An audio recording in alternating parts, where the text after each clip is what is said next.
নমস্কার বন্ধুরা, সবাইকে স্বাগতম আমার চ্যানেলে। আশা করি সবাই ভালো আছেন। আজকের ভিডিওতে আমি আপনাদের দেখাবো খুব সহজ কিন্তু সুন্দর নর্মাল ফুল ডিজাইনে মাটির লক্ষ্মীর ভাণ্ডার। এই ডিজাইন নতুনদের জন্য একদম পারফেক্ট। লক্ষ্মী ভাণ্ডার আমাদের বাঙালির বাড়িতে সমৃদ্ধি, শান্তি আর শুভ্রতার প্রতীক। সাধারণ ফুলের ডিজাইন ভাণ্ডারকে খুব পরিষ্কার ও স্নিগ্ধ লুক দেয়।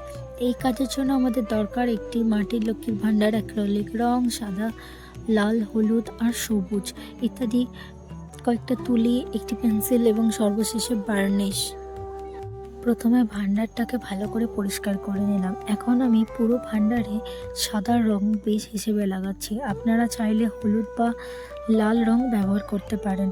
বেস রং ভালো করে শুকাতে দিন। এখন তুলির সাহায্য নিয়ে খুব হালকা করে ছোট ছোট সাধারণ ফুল এঁকে নিচ্ছি। প্রতিটা ফুলে 5 থেকে 6টা পাপড়ি দিয়েছি।